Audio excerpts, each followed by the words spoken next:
alunos, agora nós vamos começar o conteúdo do segundo bimestre, ok?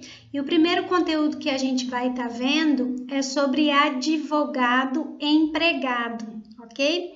Então, eu vou deixar o material para vocês lá no AVA, tá? Sobre o conteúdo que se inicia agora do segundo bimestre, a nossa sexta aula já, ok?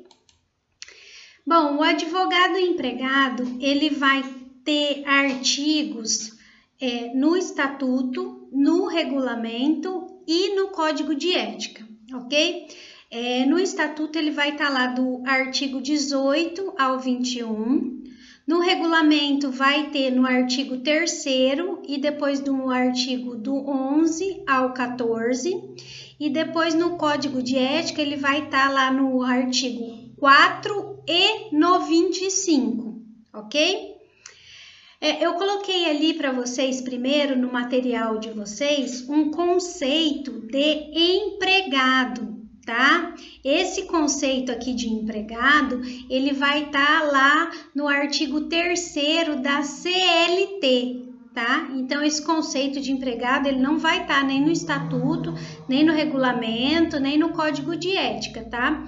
Porque o empregado, quem estabelece o conceito é a CLT, ok? É a legislação trabalhista. Então, considera-se empregado o trabalhador que presta serviços a alguém com habitualidade, pessoalmente, de maneira subordinada e onerosa, tá? Então, o empregado é aquela pessoa que presta algum tipo de serviço habitualmente, tá? Então, a legislação vem entendendo que esse habitualmente, hoje em dia, é no mínimo 3 vezes por semana.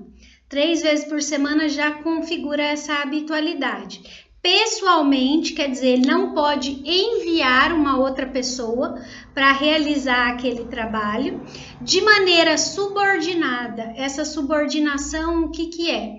Ele recebe os equipamentos de trabalho dessa pessoa, ele recebe as ordens do que deve ser feito dessa pessoa, tá? Então, tem alguém hierarquicamente superior a ele que repassa esses trabalhos e de forma onerosa. Ele recebe salário por conta disso, ok? Então, esse é o advogado empregado. Esse, na verdade, é o conceito de empregado da CLT. Para o advogado empregado, a gente vai ter algumas diferenças que passam ali pelo estatuto, pelo regulamento e pelo código de ética, mas também se utiliza da CLT para problemas com advogados empregados, ok? O advogado empregado e o empregador, eles obedecem às normas da legislação trabalhista, bem como as do estatuto, do regulamento e do código de ética, ok? Então, ele não obedece nem só à legislação trabalhista e nem só os regulamentos, as legislações feitas pela OAB, ok? Tem que ser observada as duas legislações. Outra coisa que eu quero aqui falar para vocês é que mesmo o advogado sendo empregado, ele não vai perder a sua isenção técnica e a independência. Isso vai estar lá no artigo 18 do Estatuto, tá? Então, se vocês pegarem lá o artigo 18 do Estatuto, ele vai estar falando: a relação de emprego na qualidade de advogado não retira a isenção técnica, nem reduz a independência profissional inerentes à advocacia. Pessoal, então, essa isenção técnica e essa independência profissional a gente já tratou em outras aulas, tá? Mas aqui relembrando vocês, então, o advogado, ele tem essa responsabilidade pelo que ele faz, pelo que ele protocola, tá? Então, por mais que ele seja um advogado empregado, ele não pode alegar que, por exemplo, ele está isento de ter colocado alguma coisa errada lá, tá? Então, essa isenção técnica dele aí não é porque ele é empregado que ele vai se isentar, tá? Então ele não perde. E a independência profissional quer dizer que por mais que o empregador oriente ele a seguir um certo rumo, por exemplo, na hora de fazer uma petição inicial, uma contestação, ele ainda mantém a sua independência profissional quando vai fazer as peças, né? Então ele pode ir ali fazendo da forma que ele entender melhor.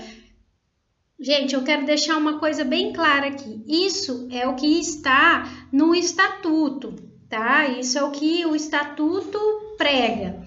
A gente sabe que na prática, empregado é empregado e ele vai fazer aquilo que o patrão estabelecer. Eu lembro que uma época que eu fazia estágio, eu tinha que fazer 10 petições por dia. Eram ações de cobrança de uma financeira. E as petições, elas vinham exatamente iguais. Eu só mudava os dados da pessoa, né? Os dados da pessoa, os dados do veículo e os dados do contrato. Absolutamente só isso. Eu tinha independência, por mais que, né, eu era estagiária ali na época, mas se eu fosse advogada, num caso desse, tem-se independência profissional? Não, não tem. Então, às vezes você quer ter independência profissional, mas o empregador não quer que você tenha. Daí cabe a você escolher, né? Você quer manter o emprego ou você quer ter independência profissional, tá? Então, assim, o código estabelece. Eu preciso que vocês saibam o que está na lei, principalmente por conta da prova da OAB, ok? Porque a prova da OAB vai te cobrar isso aqui. A vida lá fora pode ser que ela te cobre outra coisa. Mas eu tô aqui para passar para vocês o que a prova da OAB vai cobrar, ok? Ainda tratando desse assunto, a gente tem ali a questão dessa subordinação, dela ser mitigada, né? Dela ser diminuída nessa relação de trabalho, né, entre o advogado empregado e o empregador. Mas mesmo assim, a isenção técnica e a independência profissional, ela não é retirada, tá? Então, deem uma olhada ali no caput, né, do artigo 18, que a lei ela faz essa previsão. Não quer dizer, pessoal, aquilo que eu falei, que na prática isso vai funcionar. Tá? Vai depender muito do empregador, ok? E se você também quer manter o seu emprego, porque não vai adiantar nada você vir e alegar isso para ele, ele vai falar, então tá, então eu vou te dispensar e contrato um outro advogado que aceite trabalhar nas minhas condições. Principalmente se ele estiver exigindo que você faça alguma coisa que esteja em desacordo com a lei ou que a tua moral, né, a tua ética não concorde com aquilo, tá? Então, daí vai de cada um na relação prática. Mas, para prova da OAB, vocês têm que entender que essa independência técnica e profissional, ela não é reduzida, tá? Ela não é mitigada.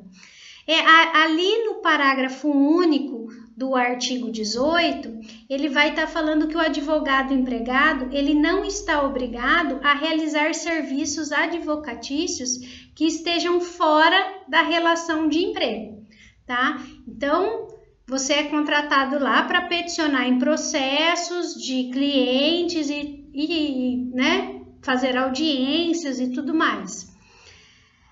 Se o seu empregador sofre um acidente de trânsito, né, vai parar na delegacia, precisa de alguém para acompanhar no boletim de ocorrência. Isso não está previsto no seu contrato de trabalho. Então, pelo parágrafo único ali do artigo 18, você não estaria obrigado, por exemplo, a acompanhá-lo, ou a entrar com uma ação particular dele ou de algum familiar dele. Ok? Você até poderia estar entrando e daí receberia a parte por conta disso.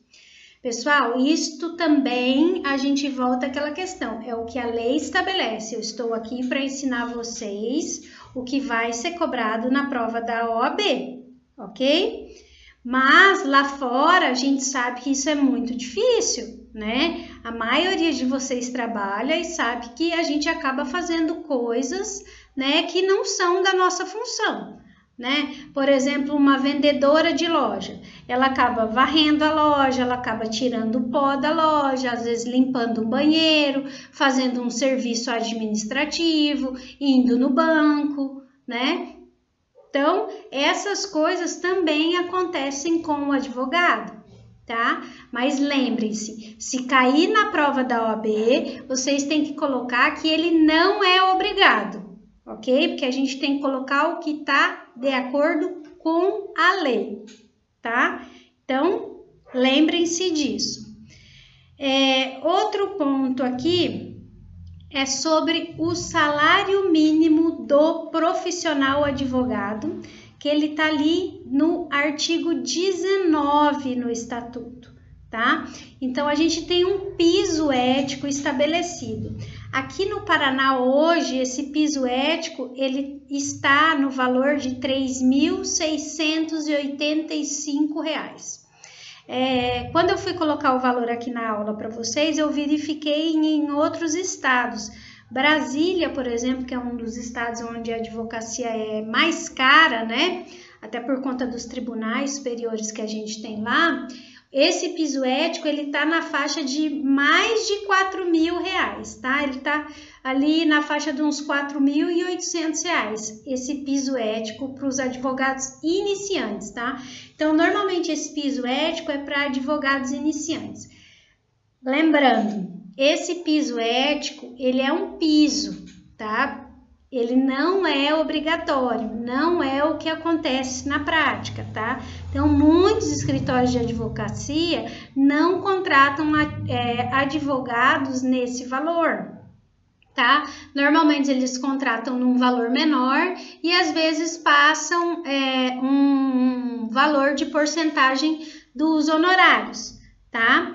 Esse é um piso ético, não é um piso legal igual a gente tem o salário mínimo, ok?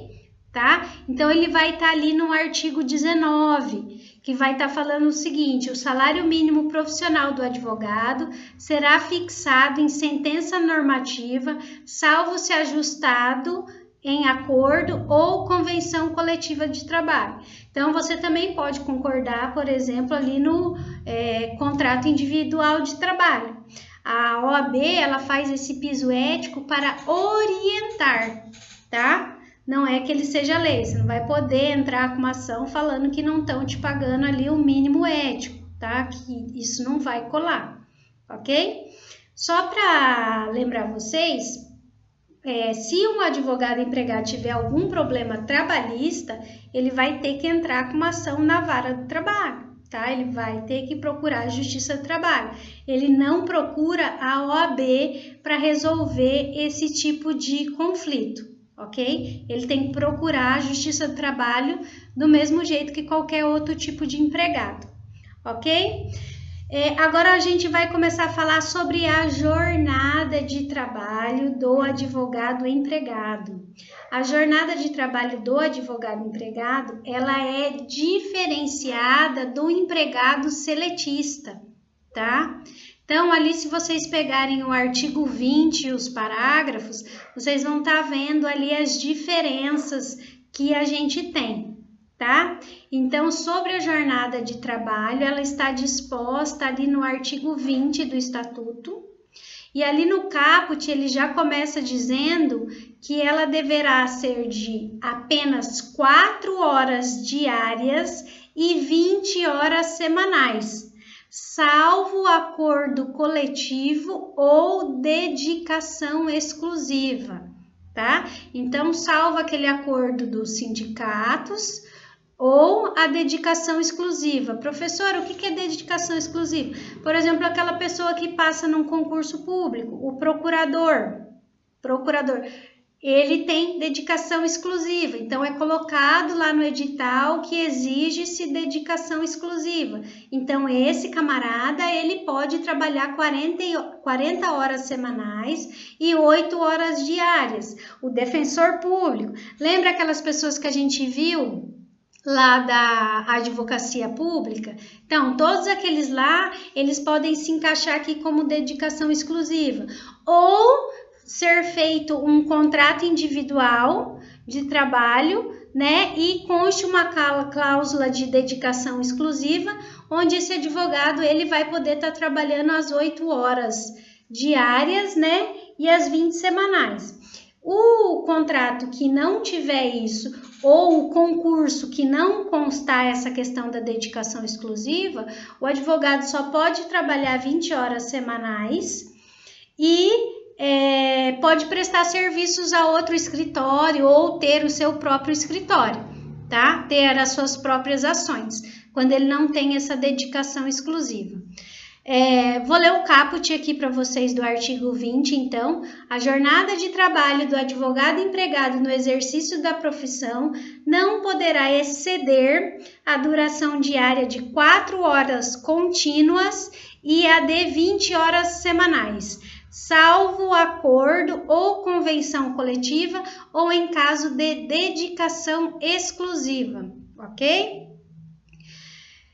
Depois a gente vai ter ali no que tange as horas extras do advogado empregado, tá? Ela vai estar ali no parágrafo 2º do artigo 20 do Estatuto. Ele estabelece que as horas extras do advogado empregado não poderá ser inferior a 100% da hora normal. Esta regra ela não servirá aos que fazem parte de acordo coletivo ou têm disposição divergente no contrato individual, tá? Então a OAB ela colocou ali, né, que essa hora normal ela é de 100%. Se no acordo coletivo ou no contrato individual não tiver dispondo nada sobre isso, vai valer o quê? Vai valer essa hora estabelecida aqui no Estatuto, ok? Então, o parágrafo 2º, ele fala o seguinte: as horas trabalhadas que excederem a jornada normal são remuneradas por um adicional não inferior a 100% sobre o valor da hora normal, mesmo havendo contrato escrito, tá? Então, é isso que vai estar falando ali no parágrafo 2º do artigo, ok? Ali no artigo 1º, ele vai estar falando das despesas, né, que o advogado pode vir a ter com transporte, hospedagem e alimentação, né? Se ele sai para uma viagem, vai fazer uma audiência, não consegue voltar para o escritório ou qualquer coisa desse tipo, tá? Então, o artigo 1º, ele vai estar... o parágrafo 1º do artigo 20 vai estar falando o seguinte: para efeitos deste artigo, considera-se como período de trabalho o tempo em que o advogado estiver à disposição do empregador, aguardando ou executando ordens no seu escritório ou em atividades externas, sendo reembolsadas as despesas feitas com transporte, hospedagem e alimentação. Ok? Então, aqui também no que tange as horas extras, se você estiver fora, isso aí vai ter que constar como hora extraordinária, ok? Para finalizar, a gente tem aqui sobre a jornada noturna, que está ali no parágrafo 3º do artigo 20, tá? Que eles falam que eu coloquei uma tabelinha ali para vocês no material de vocês, para vocês perceberem a diferença entre um e outro, tá? Entre o que está estabelecido na CLT e o que está estabelecido no Estatuto, tá? O parágrafo 3º, ele fala o seguinte: as horas trabalhadas no período das 20 horas de um dia até as 5 horas do dia seguinte são remuneradas como noturna, acrescidas do adicional de 25%. Gente, então a primeira coisa, jornada noturna na CLT começa a partir de que horas? Das 22 horas, tá? Então, adicional noturno na CLT é a partir das 22 horas. No Estatuto do Advogado é a partir das 20 horas. Então, é 2 horas antes já começa o adicional noturno, tá? Outra questão, o adicional noturno na CLT é de 20%, tá? Já o adicional noturno no estatuto é de 25%, ok? Então, hoje a gente viu o nosso primeiro conteúdo do segundo bimestre, tá? Eu coloquei 2 vídeos para vocês. Então, o primeiro vídeo é da revisão da prova, né? Que eu corrigi questão por questão, expliquei como é que elas deveriam ser feitas. E agora, esse segundo vídeo já falando do primeiro conteúdo do segundo bimestre, tá? Então, já vão salvando aí o conteúdo. Eu vou passar um questionário para vocês, tá? Como atividade. Vou deixar algo para ser discutido lá no fórum, ok? E vocês realizem as atividades, tá? Façam no prazo que tem que ser feita. Lembrando que essas atividades elas vão valer nota e presença para o segundo bimestre, tá? Eu não sei se até o segundo bimestre a gente vai conseguir retornar de forma física para a faculdade, tá? Mas fica aí o meu aviso, façam as atividades, tá? Porque conta nota e ponto para vocês. Então, o primeiro conteúdo dessa primeira aula do segundo bimestre é sobre o advogado empregado. Peguem ali a partir do artigo 18 do estatuto, deem uma lida, o próprio tópico ali no artigo já aparece como do advogado empregado, tá? Leiam lá, leiam os artigos do regulamento e do código de ética. Por quê? Porque a OAB ela faz pegadinha com os alunos, colocando respostas conforme a CLT, tá? Até por isso que eu coloquei essa tabelinha aí para vocês, por conta disso, para vocês verem que há diferenças entre o advogado empregado e o advogado e os empregados seletistas, tá? Então, a gente tem essa diferença. Por mais que o advogado empregado, ele também se utilize da CLT, tá? Primeiramente, vale o que está na norma específica, tá? E a norma específica é o estatuto, tá? Então, tomar muito cuidado, principalmente vocês, meus queridos, do 10º semestre, porque a OAB faz muito esse tipo de pegadinha, tá? Ela coloca lá para vocês a norma que tá na CLT e daí você acaba se confundindo com aquilo, tá? Porque você, se for em questões de ética, você vai ter que responder o que está de acordo com o estatuto, com o código de ética e com o regulamento. Então, muito cuidado na hora dessas questões, porque na prova da OAB eles fazem pegadinha em uma legislação e a outra, tá? A CLT, que é utilizada subsidiariamente, tá? Para o advogado empregado, não é ao contrário, tá? Primeiro utiliza-se a CLT e depois o estatuto subsidiariamente. Não, primeiro se utiliza as normas específicas, o estatuto, o código de ética e o regulamento, e subsidiariamente se utiliza a CLT, tá? Então, lembrem-se disso e prestem atenção quando forem resolver as questões, tá? Para não se confundir. Então, tá visto o nosso primeiro conteúdo do nosso segundo bimestre. Vejam os 2 vídeos, né? Na questão da revisão lá, né? Da prova e também já no conteúdo para a prova do segundo bimestre, ok? Eu encontro vocês na próxima semana. Um abraço, até mais!